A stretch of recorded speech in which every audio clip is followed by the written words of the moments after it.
bisan gid suwerte. Suspect sa sunod nga pagpang-hold up sa taxi driver sa Iloilo, dako sa kapulisan. Suspect nag-ako man nga siya ang nag-hold up sang taxi driver sa Banwasang Uton. Si Kim Salinas nakatutok.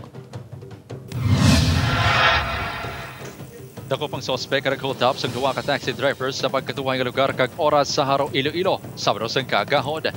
Nadakpan si Reggie Marin, 32 anyos, sa service road halin sa crossing pagkadto sa Barangay Lanit, proper Haro, matapos siya nga magtaka sa talamnan sang Humaya. So mo to, nagduwa-duwang patrol na to, i-verify, nagtawag, nag-responde kami to, verify namon.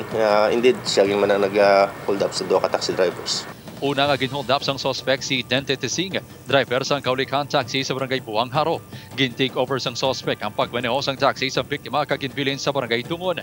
Liwat nga nagbantay iri sang taxi kag nagdeklara naman sang hold up kay Ricardo Castor, nga driver naman sang Light of Glory sa Barangay Lanit, Haro. Wasak ang isa ka bahin sang kusina ni Nanay Delia, residente sa Barangay Tagbak, sang mabunggoan ini sang taxi sakay ang suspetsado kag biktima. Gali mo, ang motor nga tabuda nga kadamo na sang tabuda ya. May mga pulis na, way baluag na kurong-kurong gali ko ikulbaan ko. Tapos ang pagbunggo suno kay Castor, naglukso ang suspect sa irigasyon kag nagpanago. Dito kag ginbantayan sang kapulisan ang lugar tubtob nga madakop ang suspect.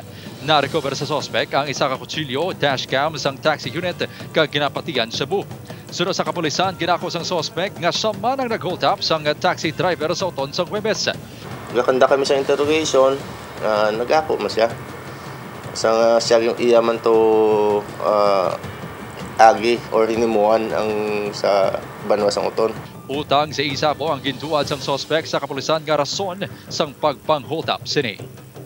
Kim Salinas para sa GMA Regional TV Early Edition.